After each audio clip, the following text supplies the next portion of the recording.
El día cero hace referencia al día en el que todas las llaves de la ciudad se quedan sin agua.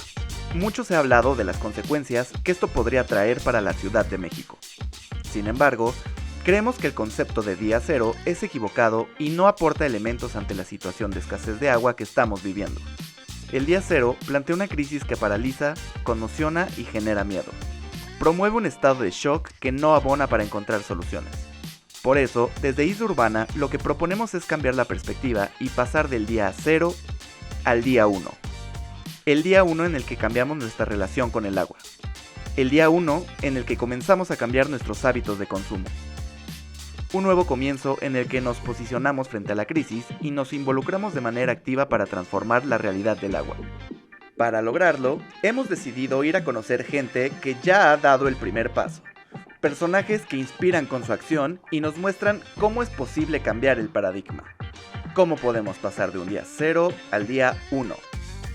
Desde Isla Urbana queremos compartir una serie de entrevistas con expertos en temas relacionados con el agua que nos ayudarán a entender el problema del agua y cómo a partir de acciones concretas podemos transformar esta situación. Esta es una invitación para que tú seas parte de esta toma de conciencia colectiva. Toda gran travesía comenzó con un primer paso. Forma parte del día 1. Hola, pues estamos aquí de nuevo en estas entrevistas, en estas conversaciones, en el marco de este día 1. Hoy estoy muy contento, muy emocionado de estar en medio del bosque, platicando aquí con Andrés. Andrés es parte del Consejo Civil Mexicano para la Silvicultura Sostenible, ACE, y nos va a explicar, vamos a entender hoy este trabajo que hacen aquí donde estamos, en el bosque, en el Estado de México, en el municipio de Amanalco de Becerra, donde tienen alguna parte del trabajo que realizan, pero que se expande a un montón de cosas. Andrés, muchas gracias por recibirnos acá en el bosque donde ustedes trabajan, en su oficina, y por platicar con nosotros un ratito. Si quieres, empieza contándome un poquito más, pues, qué hacen en este consejo, y tú específicamente, ¿cuál es tu papel ahí? Gracias. Gracias a ti, Navani. Gracias a Isla Urbana por la visita. Nosotros estamos en esta región. Efectivamente es el municipio de Amanalco, que forma parte de la cuenca Amanalco-Valle de Bravo, o mejor dicho, la subcuenca Amanalco-Valle de Bravo. Aunque nuestro trabajo, nuestra incidencia en el territorio es en realidad en 4 subcuencas del sistema Cutzamala. El sistema está formado por 5 y nosotros trabajamos en 4 con comunidades, ejidos y comunidades de esta zona. Quisiera comenzar diciendo que el Consejo Civil es una asociación que tiene 30 años de vida. Empezó en los años 80 acompañando comunidades en sus procesos de recuperación del control del manejo forestal. Anterior a esto, las comunidades no manejaban directamente los recursos forestales, los manejaban empresas paraestatales. Y el Consejo Civil ha estado desde ese momento acompañando estos procesos, tanto en la parte organizativa, social, como en la parte, digamos, regulatoria, digamos, en la parte de leyes, reglamentos que hay en el país. Y desde hace aproximadamente 15 años, comenzamos un programa, un proyecto aquí en esta región, un proyecto piloto en aquel momento. Ahora ya se consolidó con un modelo replicable que tiene muy probadas las metodologías y las formas de trabajar con las comunidades. Este proyecto era de pago por servicios ambientales para manejo integrado del territorio, en el que se les da a las comunidades acompañamiento y financiamiento, un poco de financiamiento para así hacer manejo territorial.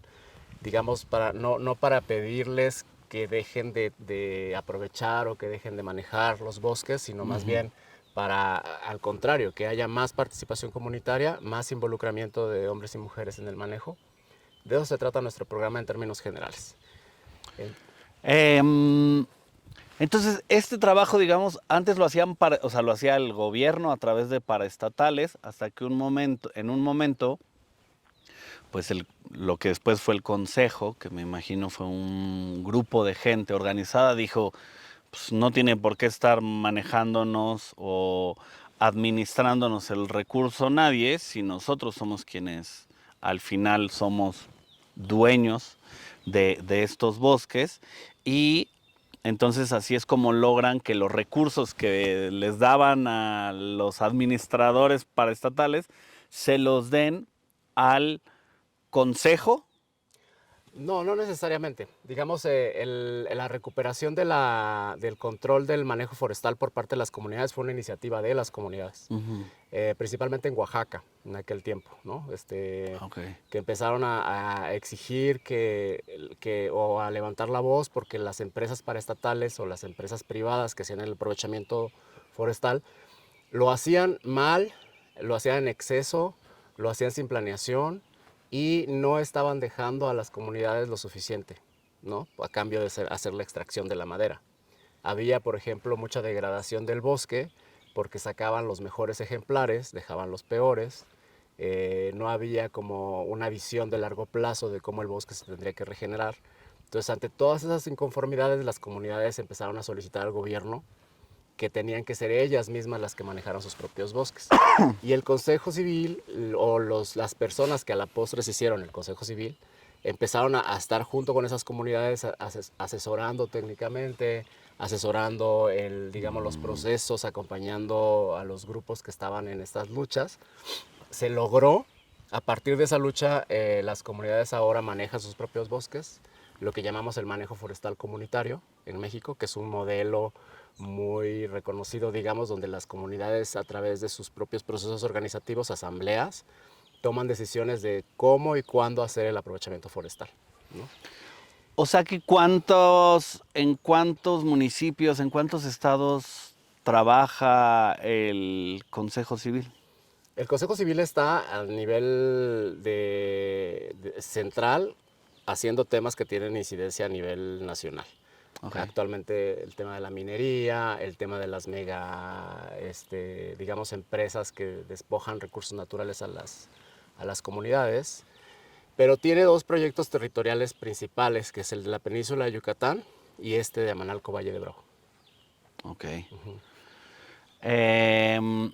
Pero digamos, ¿dan alguna especie de asesoría o consultoría a grupos que si alguna comunidad está escuchando esto en Michoacán o en algún otro lado y se acerca al consejo, existe como esta posibilidad de dar, por lo menos compartir experiencias, asesorías o demás? Compartir experiencias, sí. Siempre hay formas de compartir los aprendizajes, pero sobre todo trabajamos con organizaciones aliadas, que son organizaciones que están en los estados, en los municipios.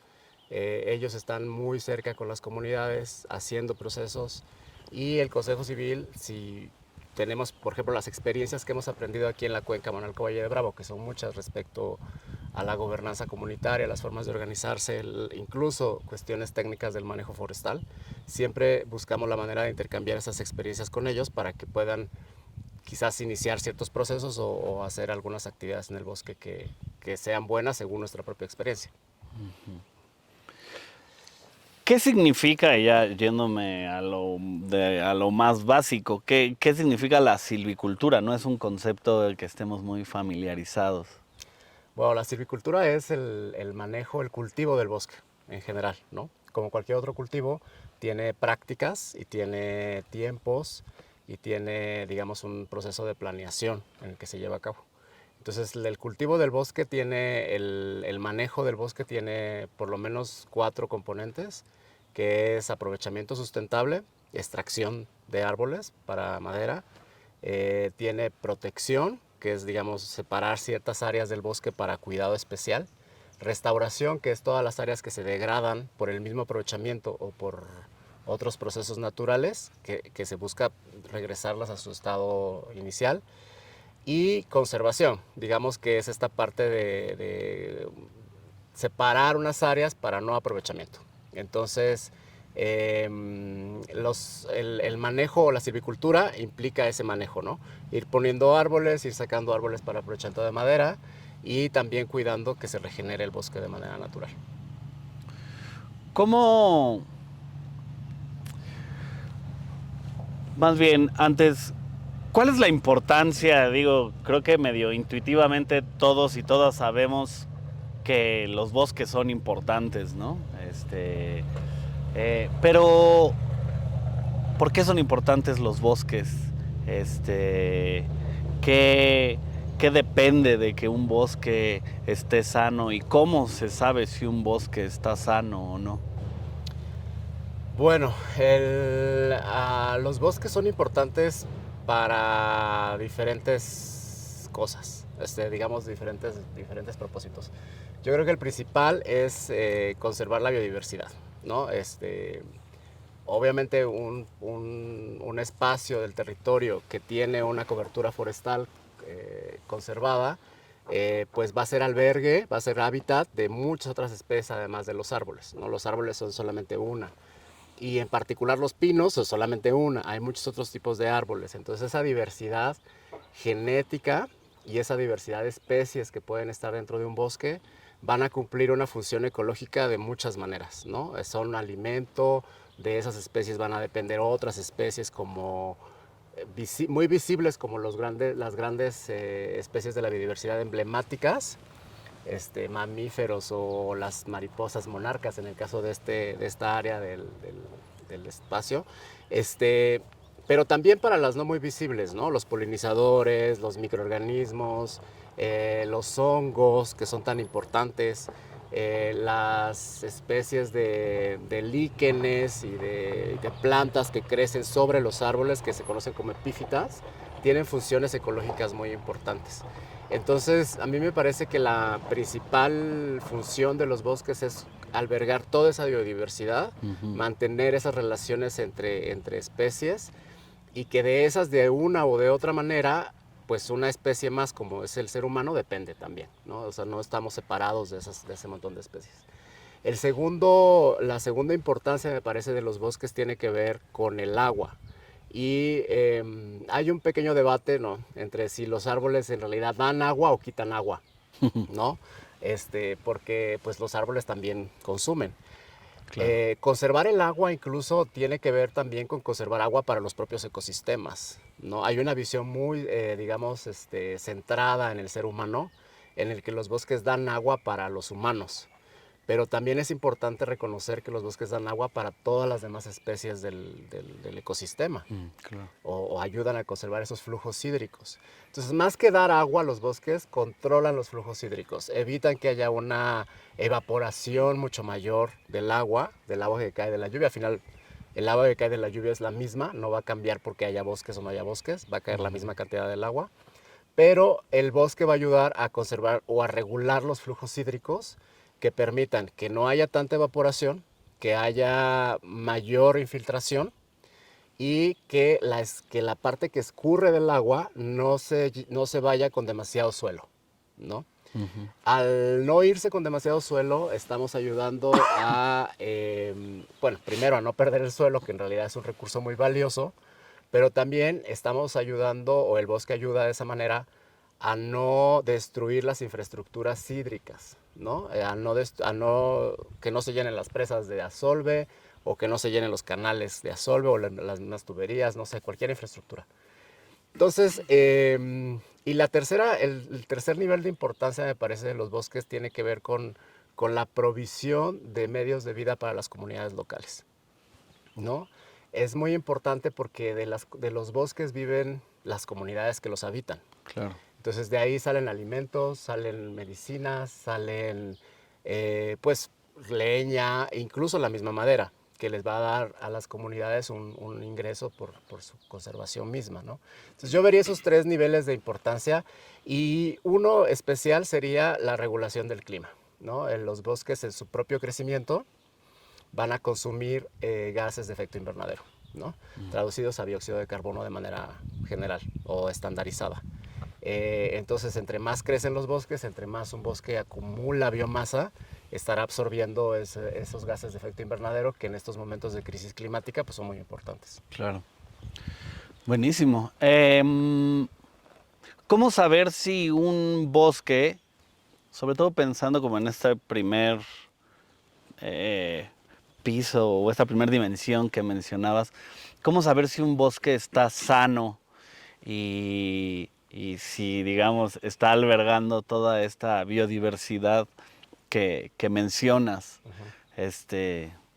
Creo yo que para los que luego no estamos, asumiéndome como chilango urbano, que luego no estamos tan en contacto con la naturaleza, con el bosque, pero ustedes que trabajan aquí, me imagino deben de tener como a simple vista y luego ya analizando, ¿cómo saber si un bosque está sano y está albergando suficiente biodiversidad? Bueno, depende del nivel de información con la que cuentes. O sea, digamos, puedes tener información que te dé resultados muy concretos de la salud del bosque a partir del índice de biodiversidad, por ejemplo. Es decir, cuántas especies encontramos en un determinado espacio, tanto de plantas como de animales. Pero a simple vista se puede observar, primero, que no tenga plagas o enfermedades. Y las plagas y enfermedades son visibles. O sea, un bosque que tiene plagas se va a ver rojizo. Entonces, de entrada tú ves un bosque y si lo ves rojo, está enfermo, ¿no? Entonces, eso es algo como en primer lugar. Y en segundo lugar, la diversidad del arbolado también te dice mucho, ¿no? Si ves un bosque que solamente son pinos y todos los pinos están ordenados como uno tras otro, en realidad es más que un bosque, puede ser una plantación. Y entonces va a ser muy probable que tenga albergado dentro de esa plantación otras especies. Entonces, una persona que vive cerca del bosque lo puedes observar y sabes que tiene hojosas, que se ven los encinos, que se ven los pinos y que abajo en la parte baja del bosque hay también una gran diversidad de plantas y entonces puedes determinar que es más o menos un bosque sano. Ok. Bueno, eso de entrada, reconocer si es un bosque o no, creo que ya es un punto, ¿no? Que de pronto no lo tenemos tan claro y dices, oh, mira, cuántos arbolitos tan uniformados uno atrás del otro. Como dices, pues eso técnicamente no es orgánico en el sentido de que ahí hubo ya una intervención, ¿no? Y creo que desde ahí, desde saber Sí. cómo reconocer un bosque y diferenciarlo de una zona de, no sé si así aplique, pero de reforestación, que eso justo también es algo que me gustaría preguntarte, ¿no? No sé si en este momento, pero sobre las reforestaciones.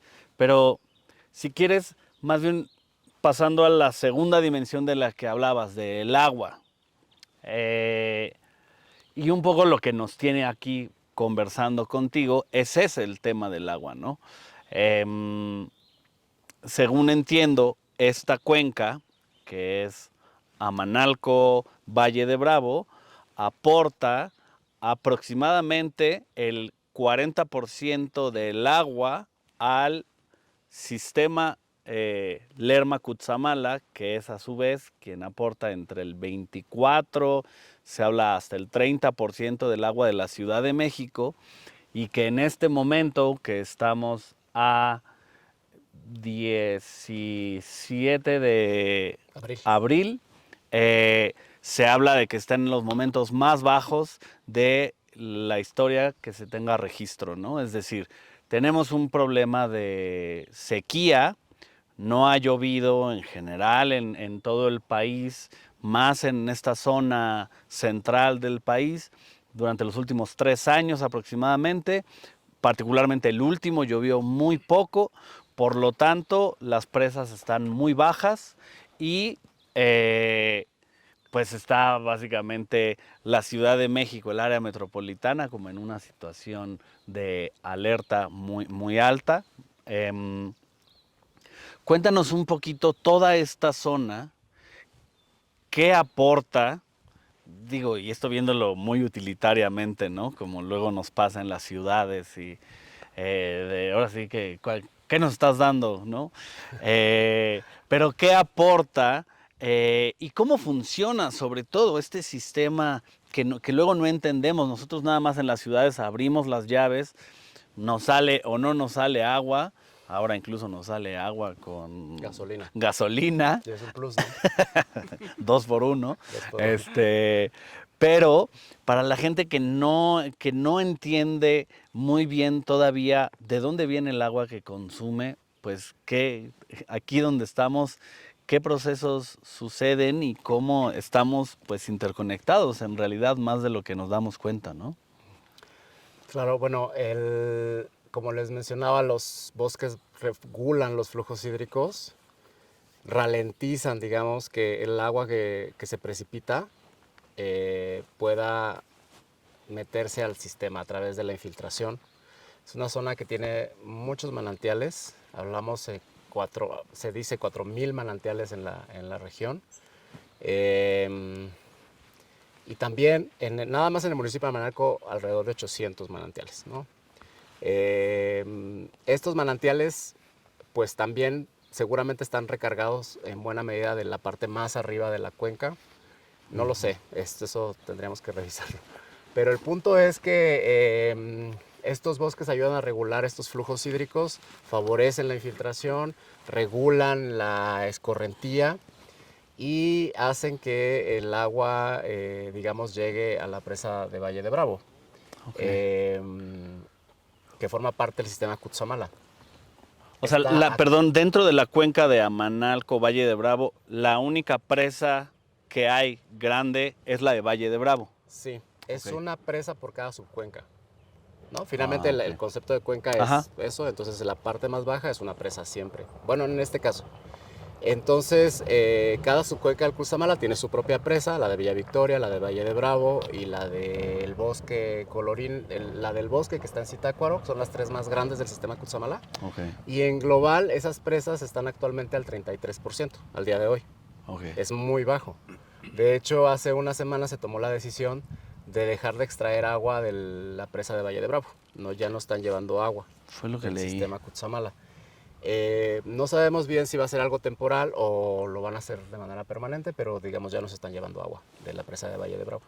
¿Por qué es eso, sabes? Porque bajó a un mínimo ya del nivel se llama de operación, tengo entendido. O sea, ya es un punto en el que ya no pueden seguir extrayendo más agua. Okay.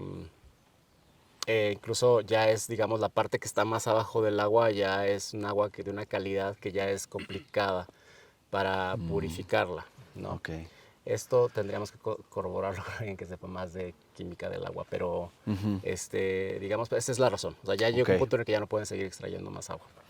Y entonces Por un están lado, trayendo o sea, la están llevando ya directo, del digamos, de bosque Villa y de Victoria Victoria. y de Colorinas, ¿se El llama? bosque. El bosque. El bosque está en Zitácuaro, Ok, que es la más grande del sistema. ok. Bueno, entonces, por un lado dejaron de extraer por el tema de la calidad del agua y por otro lado por presiones sociales también de Valle de Bravo, ¿no? Digamos, el Valle de Bravo vive del turismo y el turismo depende de que la presa tenga agua. Entonces, seguir sacando agua de la presa pone en riesgo también la actividad económica del municipio. Entonces, hubo muchas presiones por parte de los grupos económicos de Valle de Bravo, poderosos de Valle de Bravo, que también creemos que empujó a la Conagua a decir ya no más extracción de agua de Valle de Bravo. Okay. Pero en un escenario normal, efectivamente se aporta de esta cuenca la mayor parte de agua al sistema Cutzamala. Okay. Es por eso la importancia que tienen estos bosques. Ahora, esto es la subcuenca Manalco Valle de Bravo comparada con otras subcuencas, es la que tiene el mejor índice de conservación del suelo. Okay. Es decir, es la que tiene la cobertura forestal más conservada, mejor manejada. Es el único que ha aumentado la superficie forestal en los últimos 20 años, aproximadamente el 1%, que puede parecer poco, pero digamos no es una cuenca que se esté yendo hacia atrás en términos de cobertura del suelo, sino que tiene más bosque. Entonces, estos bosques finalmente están haciendo que se mantenga estable la aportación del agua al sistema Cutzamala. Sin embargo, bueno, estamos en un momento de una sequía muy complicada, ¿no? Claro. Para alguien que, o sea, imaginémonos el recorrido del agua, ¿cómo es el recorrido del agua de aquí a que salga en una llave en la Ciudad de México? Para que alguien pudiera como imaginarse qué tan conectados estamos en realidad, aunque estamos a 2 horas y media de la Ciudad de México. Lo que sucede literalmente aquí en el suelo va a acabar muy probablemente en el vaso de alguien bebiéndolo o bañándose. ¿Cómo es el proceso que se vive aquí en el bosque y luego cómo es que llega a la Ciudad de México? Bueno, todo comienza en el mar. El agua que aquí llega, pues obviamente viene del mar. Es una zona que esta parte del país, digamos, el centro del país y en particular la cuenca Manalco-Valle de Bravo, es una zona de transición, digamos, de toda la parte de la Sierra de Guerrero hacia acá. Y entonces la altitud en la que estamos permite que sea una zona de alta precipitación. Entonces, toda esa agua que cae sobre la cuenca Manalco-Valle de Bravo empieza a regularse a través del bosque, su caída en primer lugar. Empieza a haber un gran nivel de infiltración que luego va a salir en los manantiales y los arroyos hasta llegar a la presa Valle de Bravo. En la presa Valle de Bravo se almacena y a través de un sistema de bombeo, que por cierto es muy costoso porque tienen que subir el agua como 1,5 kilómetros de altitud, llega a la planta de Los Berros, que está en el municipio de Villa Victoria, y en la planta de Los Berros la purifican.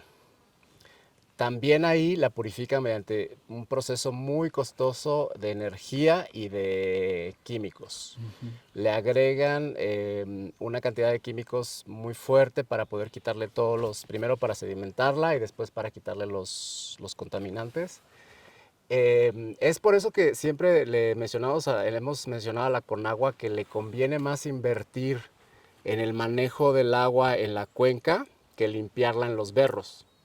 O sea, la cantidad de recursos públicos que invierten allá, con una parte de esos recursos podrían hacer manejo acá para evitar que hubiera agricultura degradante o para evitar que hubiera las descargas directas de las aguas negras a los ríos, por ejemplo. Toda la presa de Valle de Bravo tiene todas las aguas negras de la cuenca Manalco-Valle de Bravo, porque las plantas de tratamiento no funcionan, ¿no?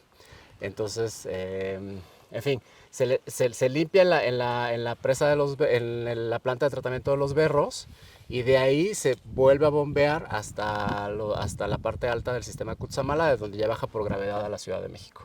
Se distribuyen aproximadamente 13 alcaldías y bueno, ya de ahí depende del sistema de aguas de la Ciudad de México llevarla a los lugares donde lo reparten. Y luego se habla de que aproximadamente el 40% de esa agua pues se pierde en fugas, ¿no? Por el estado de las tuberías, más el estado muchas veces de la infraestructura de las propias viviendas, ¿no? El desperdicio que puede haber en las casas. Exactamente, o el derroche o la mala calidad también de cisternas, tuberías o simplemente de las llaves que a veces tienen fugas y que se dejan correr, ¿no?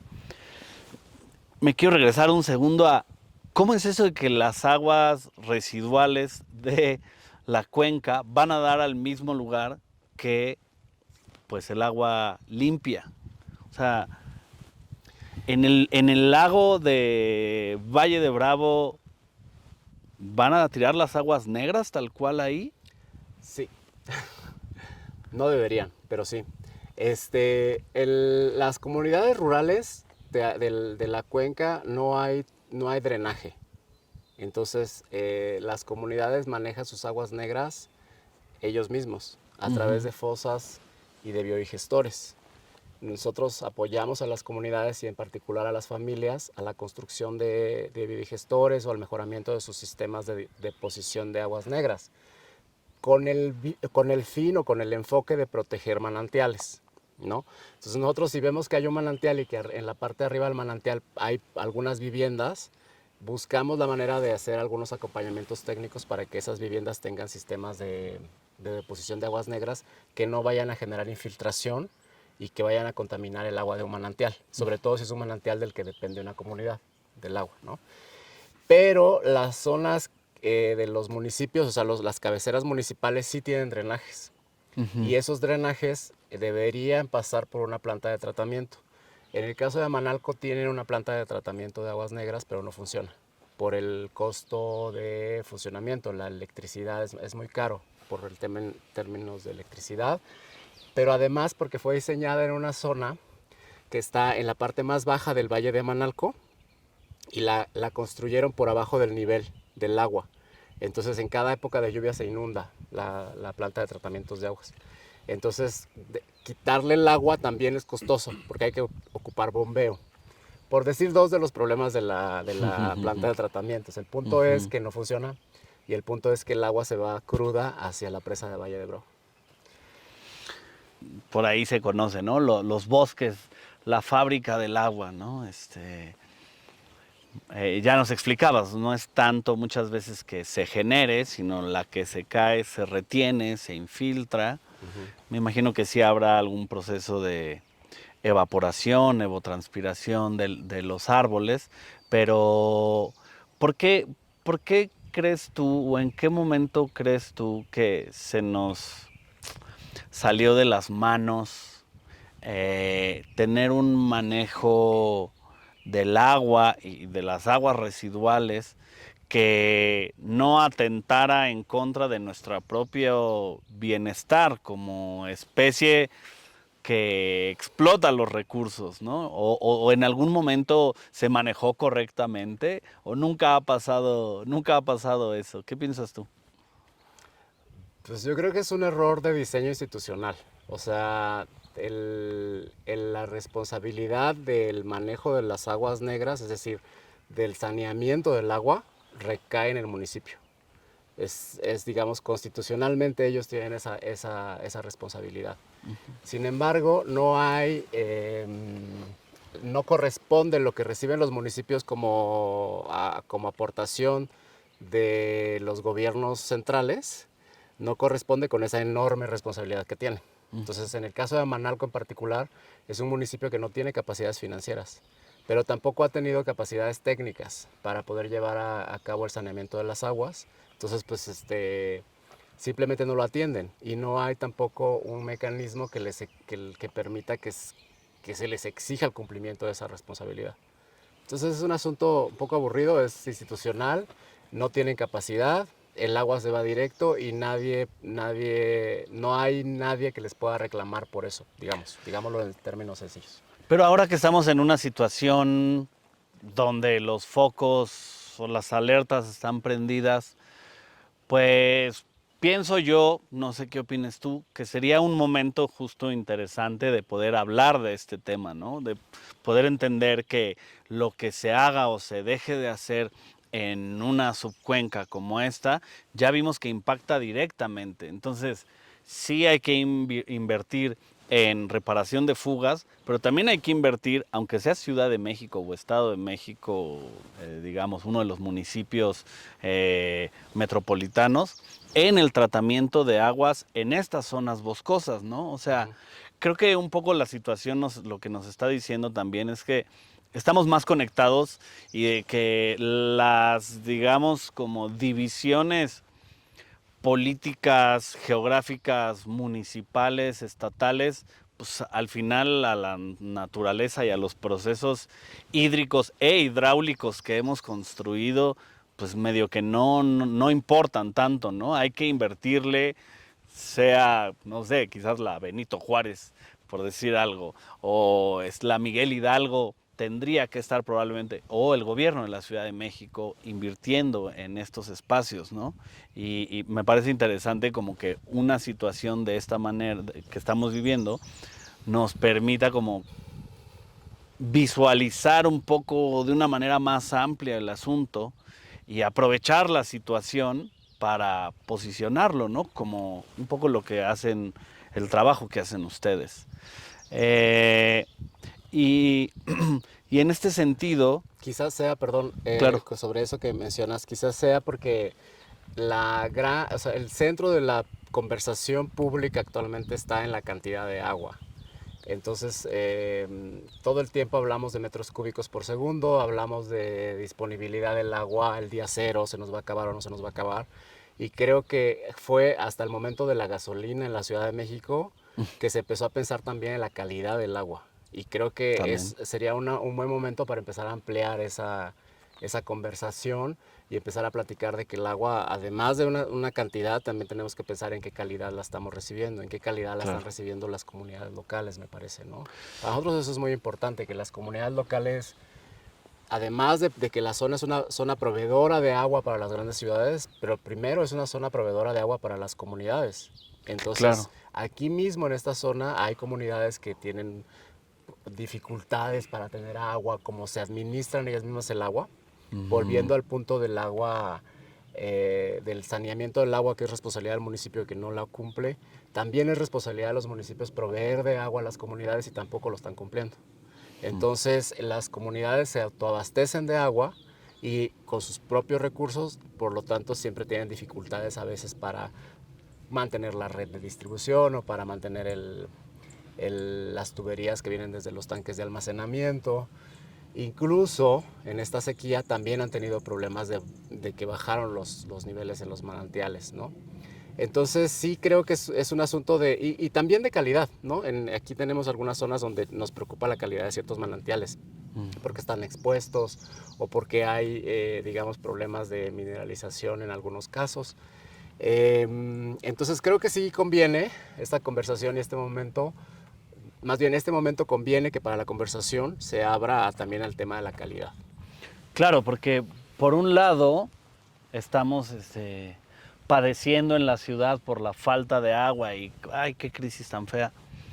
Pero a la gente que habita y cuida los espacios de infiltración de agua que eventualmente va a terminar en nuestras casas, pues ni las pelamos, ni sabemos que existen, mucho menos le invierte dinero en eso, ¿no? Cuando técnicamente tendríamos que, pues, estarles pagando por conservación o por uso sostenible, y ahorita nos vas a contar mucho más de eso, de los bosques, porque al final es la zona, la región por la cual se infiltra el agua, se recargan los mantos, se bombea y bueno, y luego se les saca el agua de la zona, de la subcuenca, y se nos manda a la Ciudad de México, ¿no? Entonces, ahorita nos cuentas un poco más de eso. Antes de pasar justo a las acciones que ustedes llevan a cabo, me gustaría preguntarte qué pasa o cómo es la situación que viven aquí y si conocen de otras regiones del país, el tema de la tala sobre todo no regulada, ¿no?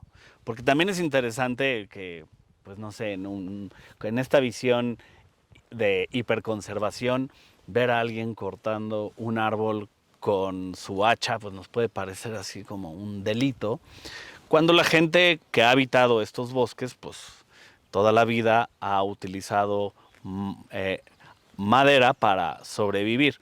Pero tenemos la tala no regulada o ilegal o que lleva a cabo pues crimen organizado. Incluso se habla ahora de que es una de las áreas en las que digamos han logrado explotar mucho mercado.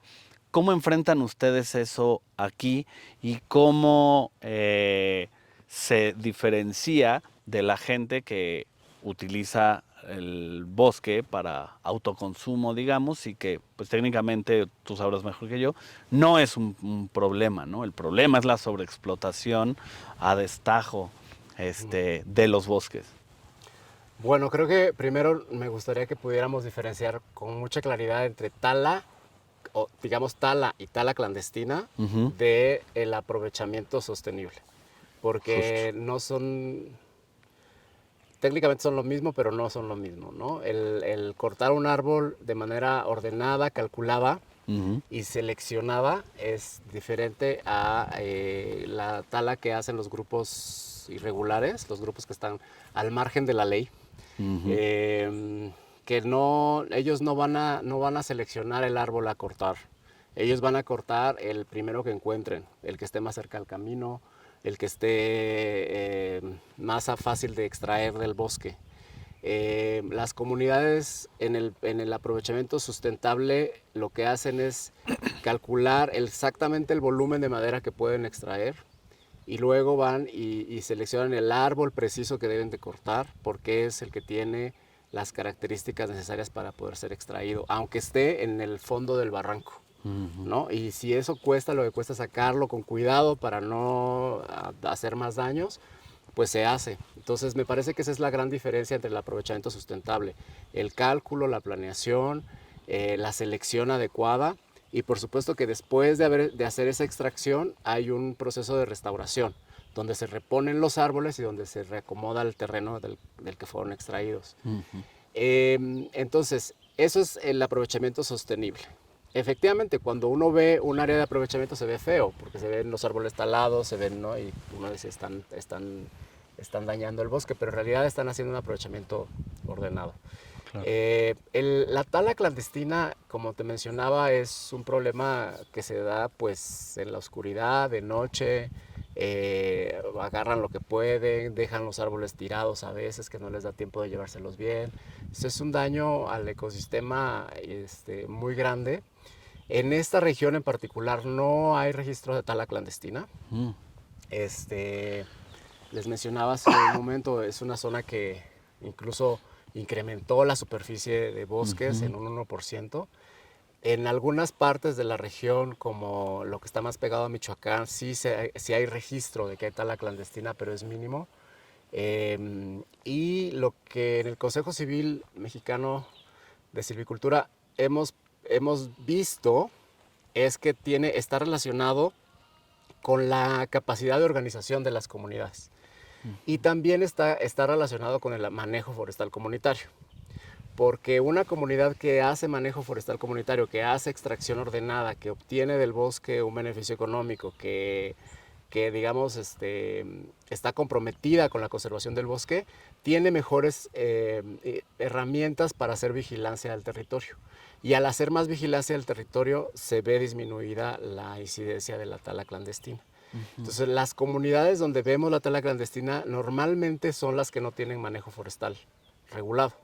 Entonces, como no obtienen del bosque algo digamos, concreto, a veces las comunidades como que se olvidan de la vigilancia del territorio y entonces hay más facilidad para que entren los grupos criminales. No es casualidad que la tala clandestina esté más en las zonas donde hay veda. Por ejemplo, en las áreas naturales protegidas con núcleo, de zona núcleo, digamos que es donde no se puede hacer aprovechamiento, como el caso de la mariposa monarca, la mayor incidencia de la tala clandestina está justo donde las comunidades no pueden aprovechar el bosque.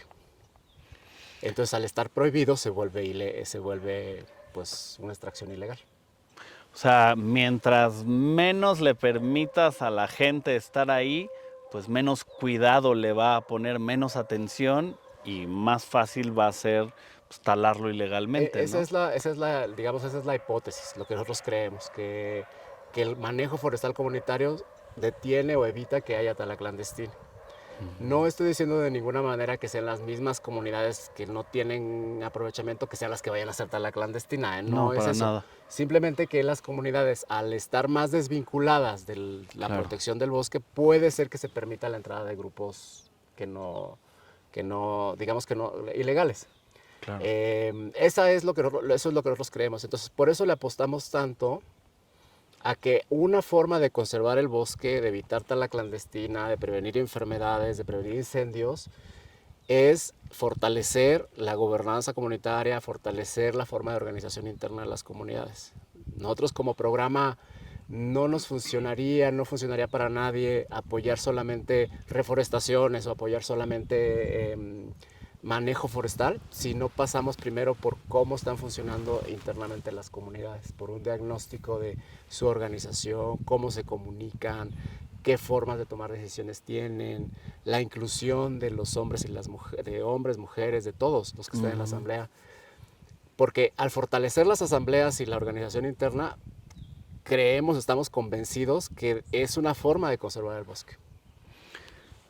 Que además me resulta como muy, pues muy impresionante y al mismo tiempo muy lógico, que obvio, pues sí, o sea, si lo vas viendo como en pasitos, pues es de, para que tengas agua en tu casa necesitas que la presa tenga agua. Para que haya presa en el agua necesitas que llueva en el bosque y se infiltre el agua.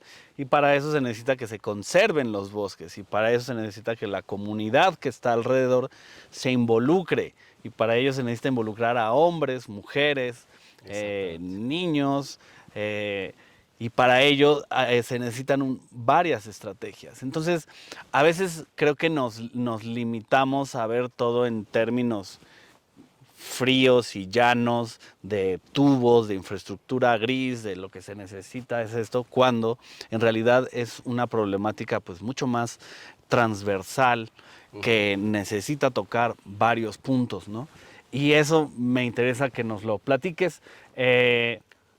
Cabe mencionar que nosotros estamos aquí justo porque pues en este ejercicio de imaginar y de pensar cómo pasamos de un día cero donde estamos paralizados en shock y solamente pues hay miedo, cómo podemos pasar a una narrativa, a un estado mental y emocional donde más bien nos volvemos parte de la solución, donde proponemos más que únicamente somos víctimas.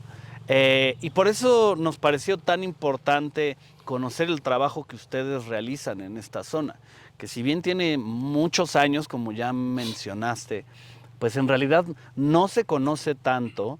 No entendemos qué tan vinculados estamos a lo que ustedes hacen. Yo los veo así como que, así chiquititos, pero ustedes cargando con un montón de, no de responsabilidad, con un montón de el agua que nosotros consumimos en la ciudad.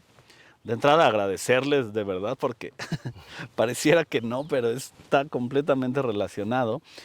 Y entonces, ahora sí, para que entendamos la gente, cómo hacen estos trabajos transversales con las comunidades, qué acciones son las que llevan años realizando, que nos tienen en una situación además pues súper positiva. No solo no han crecido, sino que han crecido poco, 1%, pero me imagino si vemos los números de otras zonas boscosas de la región y ya no hablemos de otros países de Centroamérica, pues deben de ser de los muy pocos bosques que no han decrecido, sino todo lo contrario, ¿no?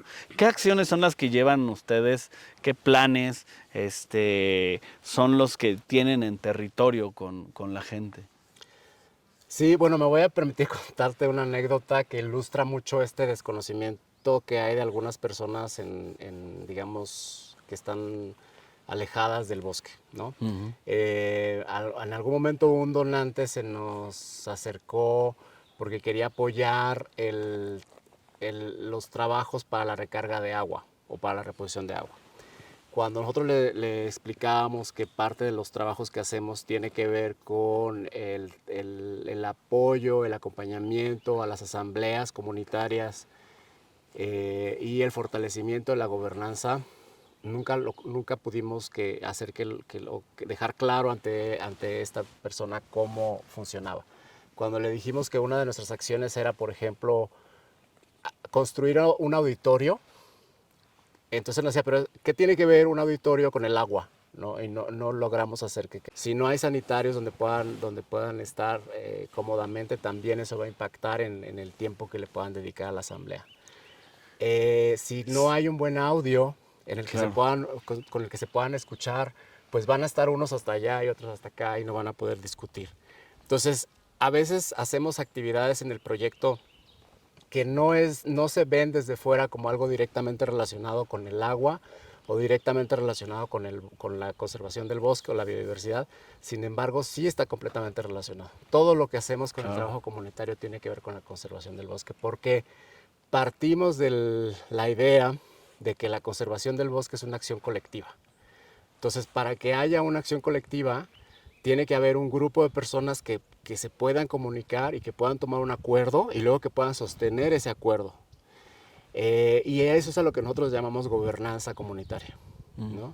Son fortalecer la transparencia y la rendición de cuentas interna en una comunidad para que pueda incrementarse la confianza entre ellos, para que pueda haber más cohesión social, para que pueda haber mejor deliberación, más inclusión de mujeres, más decisiones acerca de los ancianos o las personas de la tercera edad en las asambleas.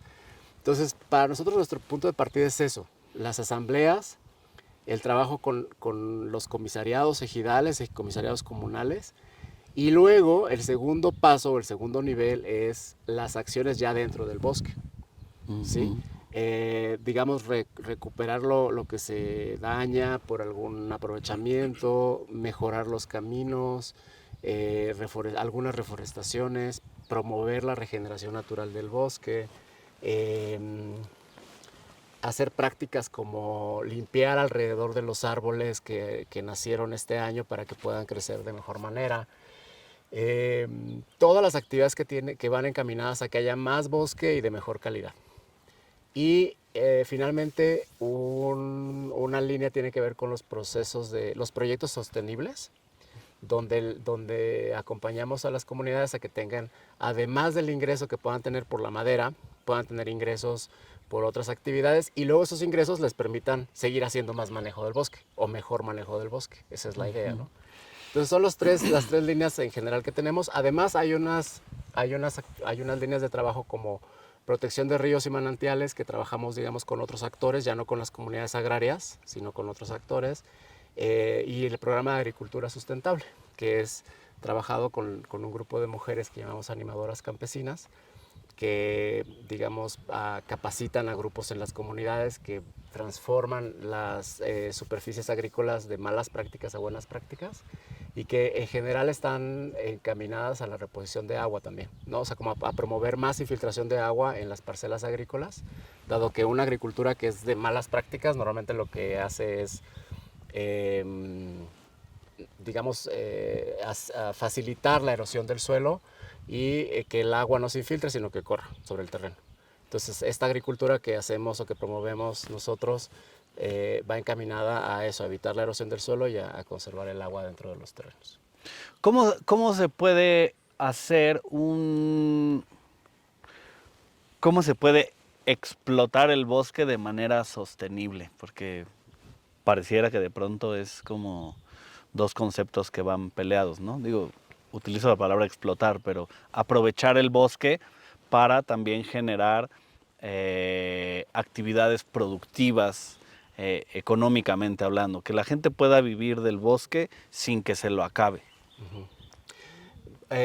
Primero, la primera forma o la más común es el aprovechamiento maderable, sacar madera. Para eso se hace un programa de manejo en el que se explica, se divide el bosque en 10 partes y cada parte se le extrae madera un año. Entonces se le extrae madera a la parte 1 un año, a la parte 2 en el segundo y así sucesivamente hasta que la décima parte se le extrae en el año 10. Y en el año 11 se puede volver a extraer de la parte 1. Entonces es un ciclo que dura 10 años. Entonces eso lo que va permitiendo es que no sacan todos los árboles de la zona de corte. Sacan solamente los seleccionados para poder tener un volumen determinado que está autorizado por la Secretaría de Medio Ambiente. Y donde se sacaron árboles se tienen que reforestar también árboles, forzosamente, ¿no?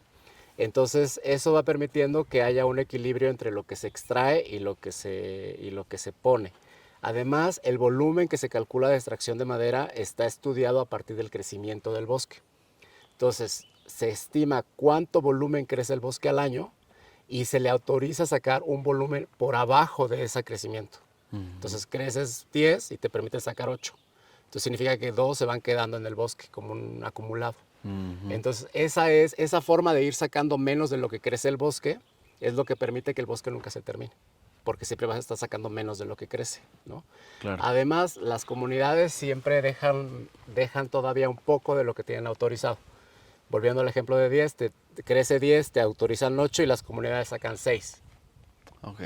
Muchas veces por falta de capacidad, pero otras veces también porque así lo determina la asamblea, ¿no? Sacar menos de lo que tienen autorizado, justo para no sacar de más, digamos, sacan lo necesario. Esa es la primera parte la primera forma en la que pueden hacer un aprovechamiento sustentable del bosque, con extracción de madera regulada, calculada, planeada. Y la segunda es aprovechando intangibles del bosque. Por ejemplo, el paisaje, ¿no?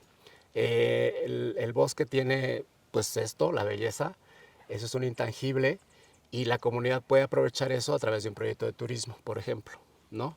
Entonces aquí también tenemos proyectos de ecoturismo donde las comunidades organizadamente tienen estos emprendimientos, cobran, venden comida, etcétera, y eso también es parte de lo que va a sus fondos comunes para poder seguir haciendo mejoramiento del bosque. ¿Cómo la gente puede venir a conocer a uno de estos proyectos de ecoturismo? Pues justo estar más en contacto con las actividades que llevan a cabo en esta zona. Bueno, hay varias maneras. Están los mismos parques que tienen sus páginas, los pueden contactar, hay formas de llegar. También hay agencias que hacen viajes para acá o llegar solamente. Lo único que nosotros recomendamos para este tipo de personas, para las personas que quieran hacer este tipo de actividad, es que lo hagan siempre con guías locales. Por 2 razones, por seguridad y porque les van a dar información, digamos, de primera mano, pero también porque esa es la forma en la que estamos generando un beneficio para las comunidades. Es decir, hay agencias, por ejemplo, que vienen de Ciudad de México, de otros lados, traen personas, traen sus propios guías y eso no se va a ver reflejado en ningún beneficio para las comunidades, así que les recomiendo un guía local. Em, ¿Tienes por ahí alguna experiencia, anécdota de algún ojo de agua, río, eh, laguna, que se haya logrado como rescatar o reverdecer, que haya sido como que a ti te haya marcado, que deje muy claro como el trabajo de pues de conservación y de regeneración que hacen por acá ustedes? Sí, bueno, en todo el tiempo que llevamos trabajando hemos trabajado 23 manantiales de 800. Es un trabajo muy lento, pero todos ellos me parece que sí reflejan ese trabajo participativo de diseño con las comunidades. Los manantiales en esta zona tienen un uso, entonces ese uso va desde lo muy básico como agua para beber hasta lavar ropa, lavar trastes, que tomen agua los animales, que hasta para hacer reuniones comunitarias o incluso eventos religiosos, ¿no? Entonces se hace un diseño participativo con las comunidades para poder hacer una protección de los manantiales, pero respetando esos usos que ya de por sí tenía el manantial.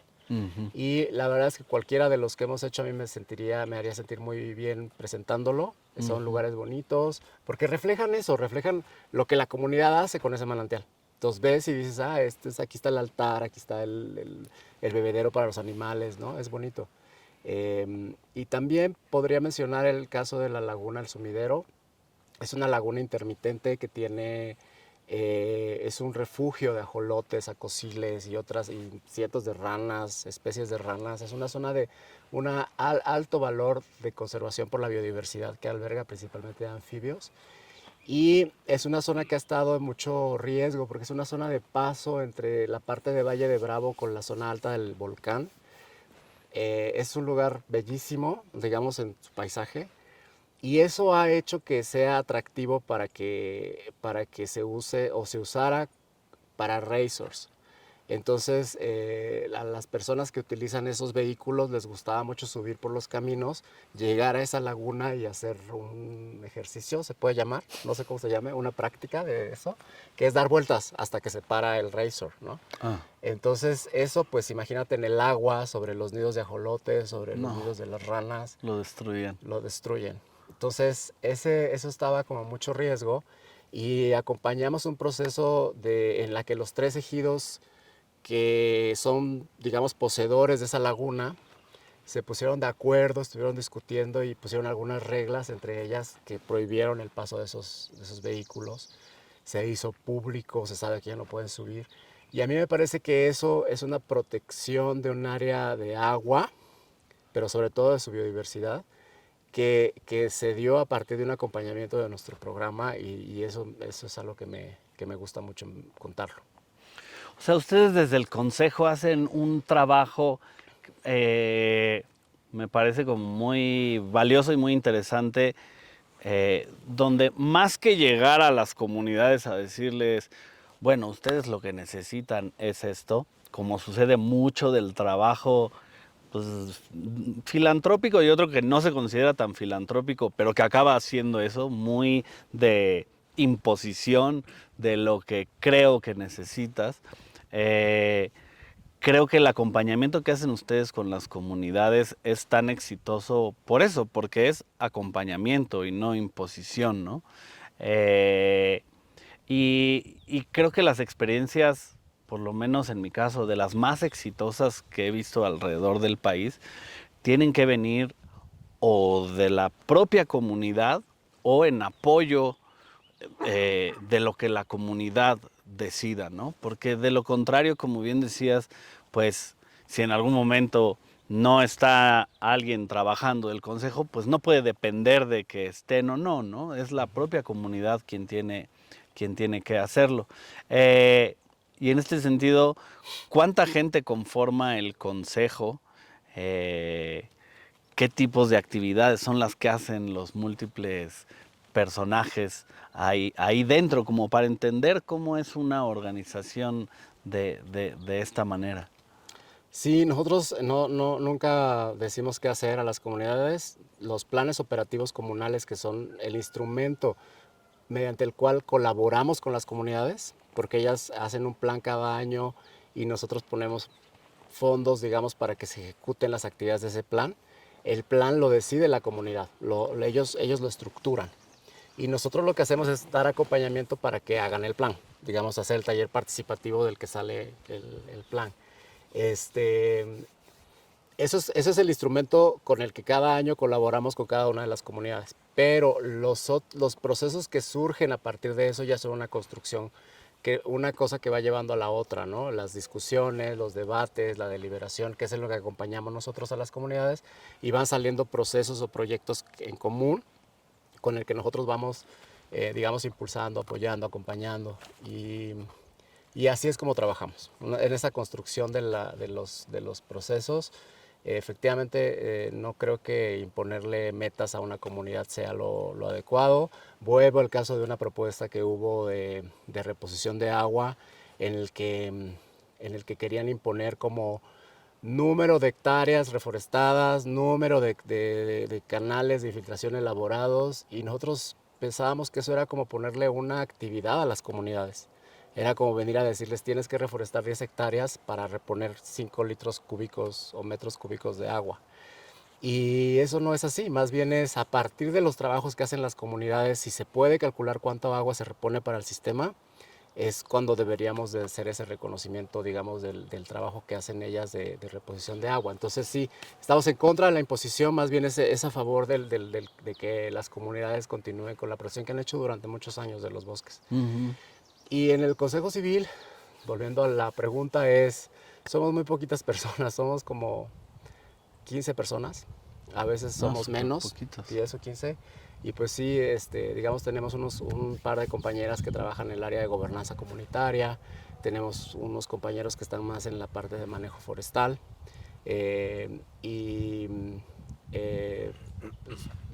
tenemos un par de compañeros que trabajan en ríos y manantiales con las comunidades.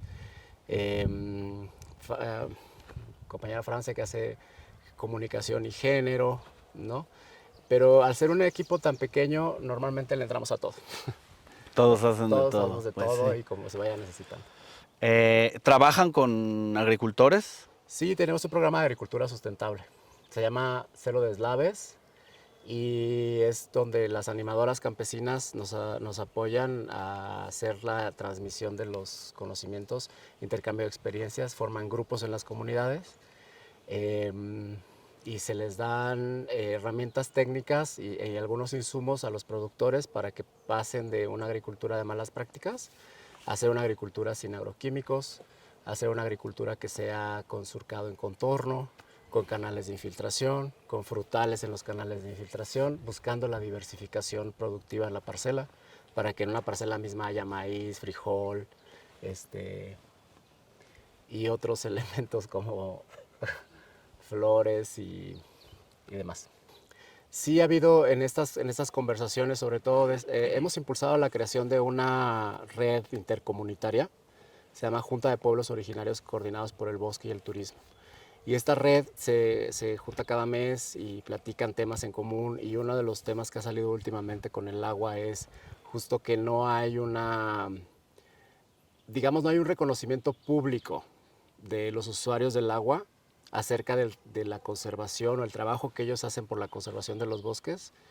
Y se han tenido ellos comunicados de prensa donde han dicho que no están pidiendo necesariamente, digamos, recursos públicos, o sea, como dinero para las comunidades, sino más bien que sí haya este reconocimiento público de que el trabajo, el manejo comunitario, las asambleas, todo eso permite que los bosques estén aquí y que por lo tanto haya una estabilidad del flujo cuando hay lluvias.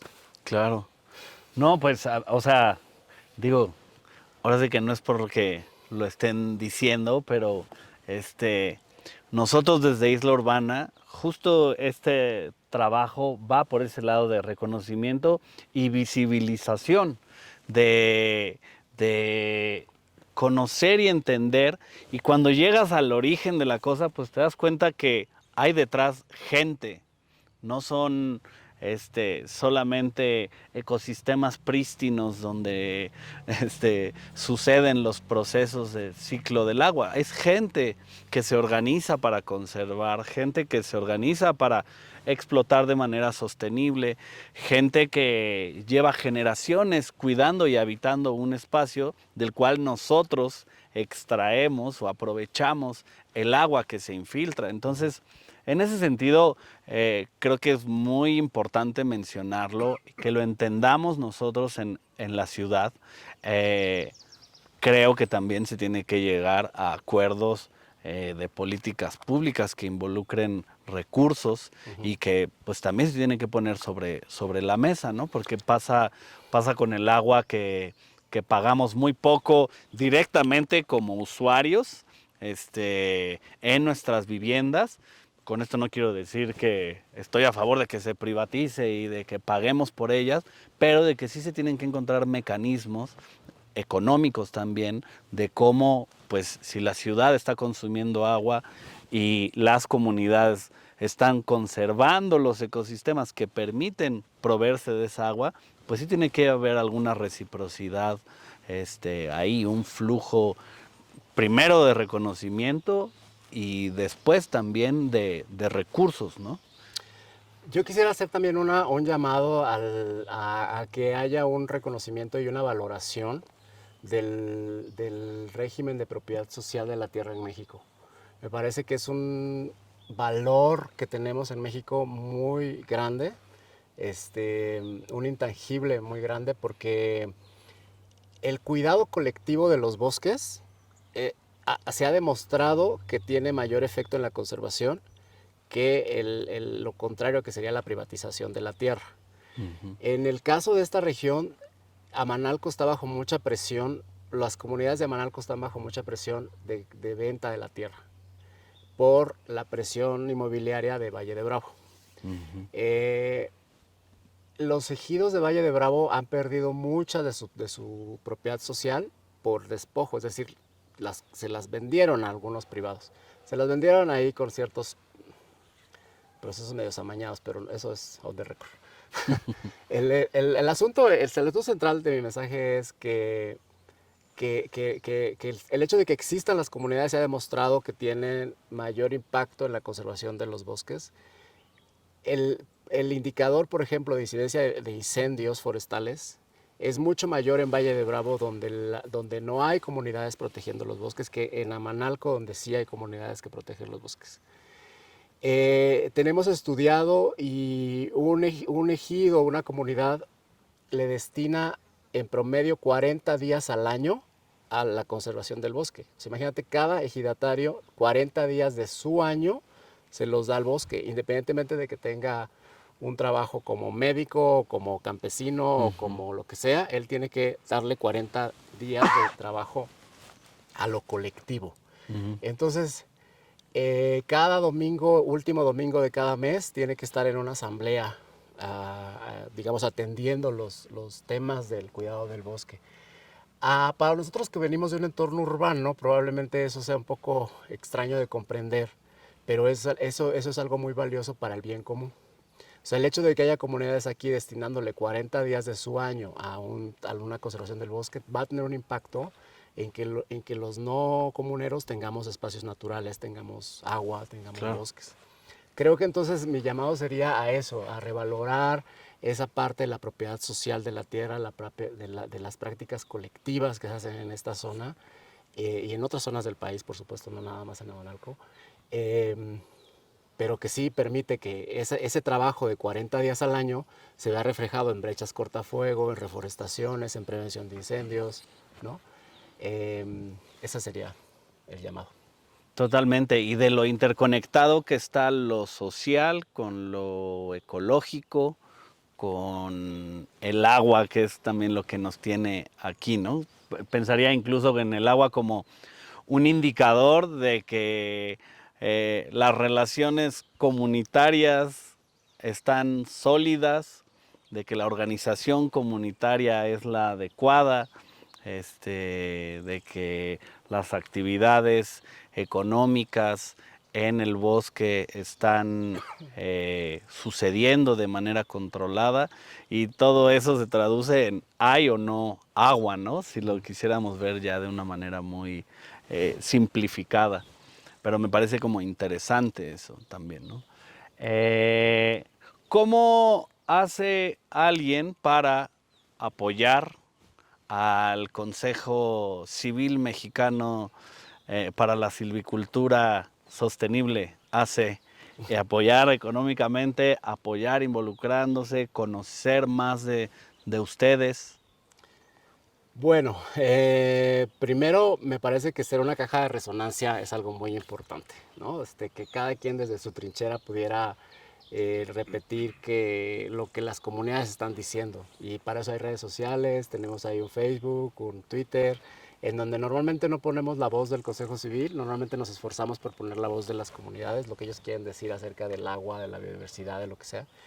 Y creo que las personas pueden ser una caja de resonancia para esos mensajes. Eso nos apoyaría bastante y apoyaría bastante a las comunidades.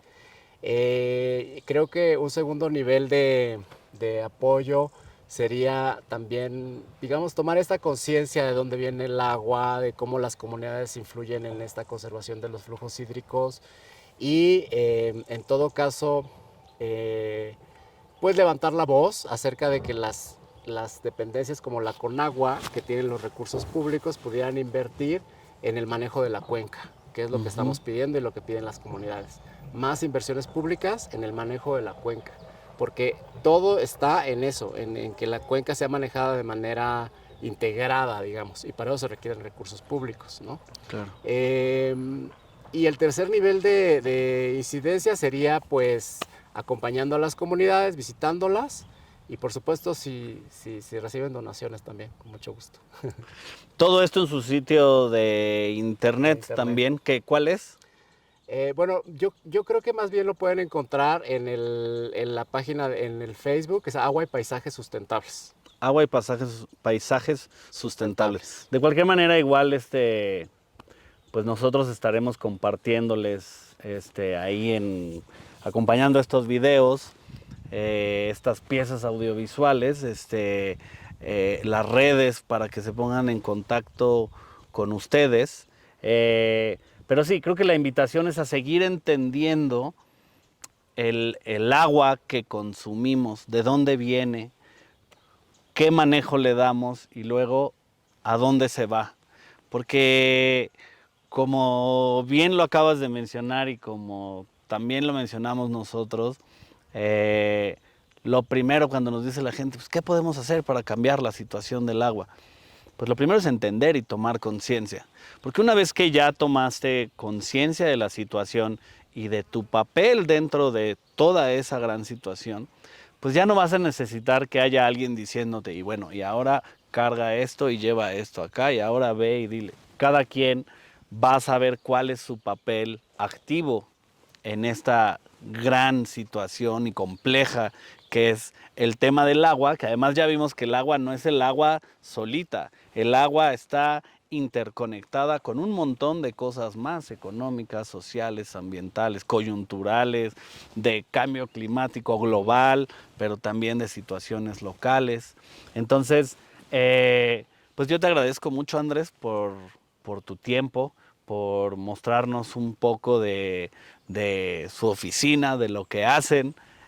Vamos a ir a conocer algunos lugares, espacios de los que nos has platicado y donde podemos ver este trabajo que se ha realizado. Si tenemos algo de suerte, pues también platicaremos con algunos de los comuneros y comuneras y también entender la importancia del papel de las mujeres en toda esta gran ecuación que me parece también muy relevante que podamos platicar de esa dimensión. Agradecerte y bueno, seguir invitando a la gente a que nos acompañe en estas conversaciones, a que se clave, a que nos manden más preguntas, comentarios, para que sigamos nosotros también escarbando en esta situación y desenredando este tema del agua. Muchas gracias. Gracias y gracias a quien nos haya escuchado por su atención.